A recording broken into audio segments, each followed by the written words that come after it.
Hey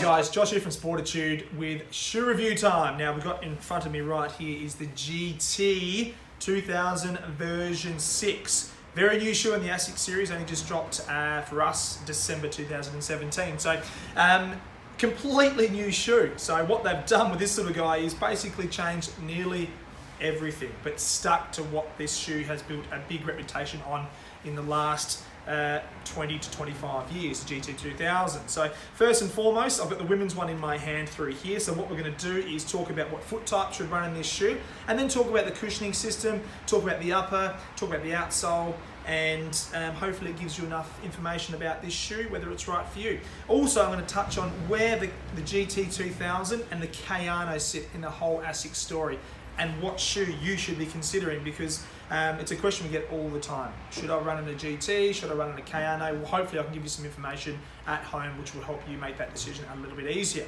So first and foremost, GT-2000 version 6. So what have they done? The biggest change in this shoe is the cushioning system. So we've seen flight foam for the last 18 months. It's introduced in a couple of shoes early days of Asics, and then they've started to roll out into a lot more of their range. So flight foam coming into sort of 2018 is going to make up nearly 90% of their performance running shoes. So there's still going to be a lot of shoes that will carry the fluid ride midsole, which they've had for about 6 years, give or take, 6 years. But now, obviously, the head office in Japan, they've identified that flight foam is the way to go, and they're going to be pushing it into more and more shoes. So flight foam, again, in my videos previously, I'll talk about what it's all about. It's a lighter EVA cushioning system. So Fluid Ride, which they've used in the past, was a great cushioning system. It was more responsive. However, the flight foam, you'll find when you put it on your foot, it is a little bit softer. So you get a bit more cushioning underneath your foot.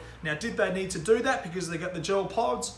Probably not, sitting at home. However, they have. Now, what they've done with the gel cushioning system at the back of the GT-2000 is, I'm going to do my best to bring this as close to the camera as possible.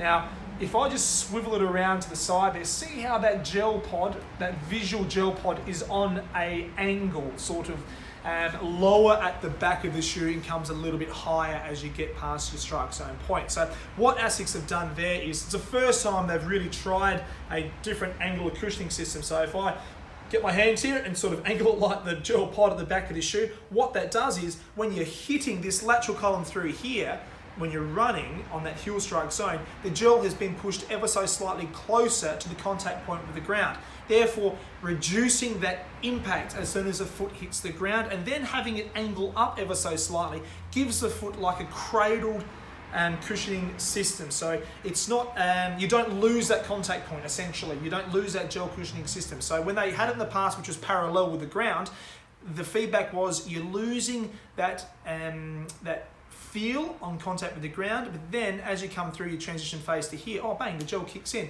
What they're doing now is obviously trying to make it consistent from contact point as you transfer through to mid starts.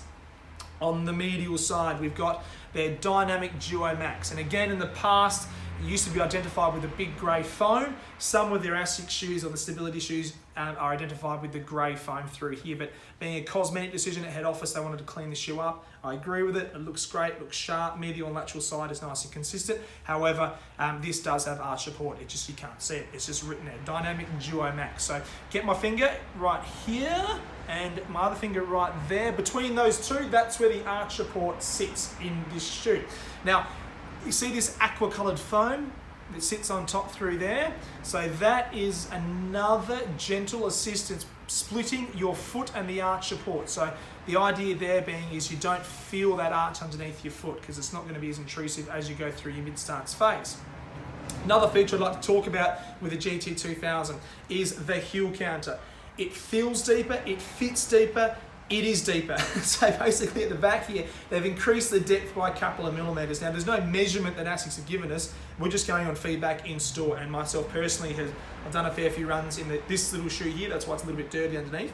But this shoe, I felt the shoe fits a lot deeper at the back, which I like. I like having security. When my foot hits the ground, I like to know that the upper of the shoe is holding me in. And the other thing I found was the angle of the heel counter. It leans in a little bit more, hugging the back of that Achilles. So just again, subtle changes, but certainly makes the shoe fit and feel a lot nicer around the back of the ankle. Coming through to the forefoot. Now, in the past, we've seen with 2000 series and even some other Asics supportive shoes, there's a lot going on. There's overlays, there's stitching, there's bits and pieces to make sure the upper does an important role as you go through to your toe-off phase.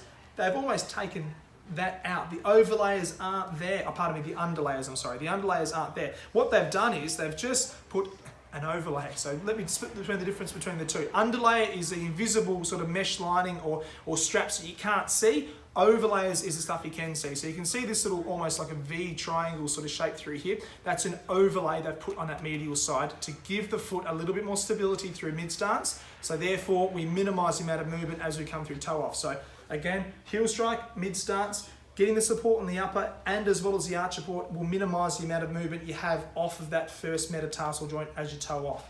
So great little feature change through there. Cool. Talking about the width stories, 2000s. I love talking about widths because when the brand is making widths, that means they care. They actually care. So 2000, you've got standard D, 2E and 4E in men's.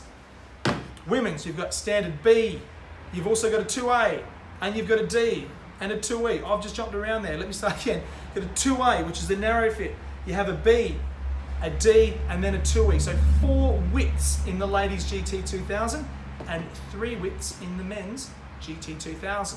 So that covers most of the changes in the GT. And what I'd like to talk to you about now is the differences between the Kayano and the GT. So which one would be more applicable to you as a runner?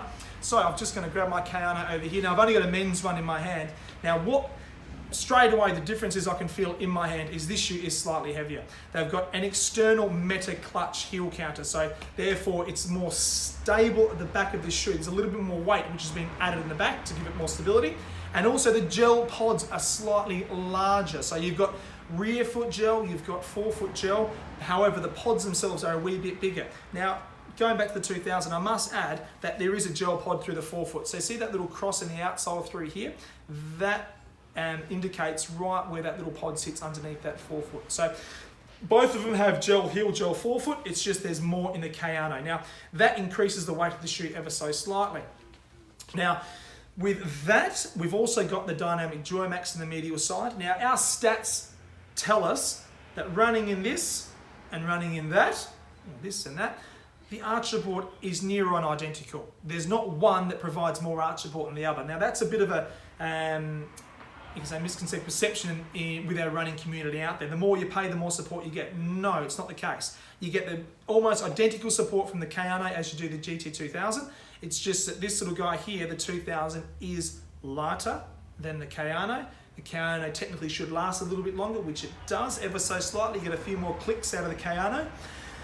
But for the runner out there who's maybe mixing up their runs a little bit, I'm going for my consistent long, slow Sunday strolls and I want to do a speed run on my Tuesday nights and then Thursday mornings I want to mix it up with a bit of fartlek running, you're probably going to find the 2000 a better shoe for you. Why? Because it's designed for long distance, consistent miles, speed and pace. However, being a little bit lighter, you can mix up your running a little bit, try some different strike zones, midfoot, forefoot sort of striking, and find that you're not going to be feeling like you're running with a slightly heavy shoe on your foot.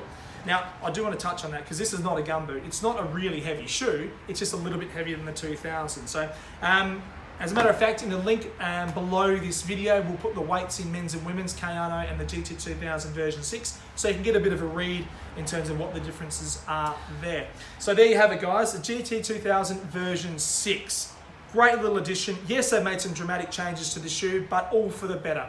So for you, the runners out there, I'd love to hear your feedback, but any questions on this specific shoe, please comment on the video below and we'll get back to you as quick as we possibly can.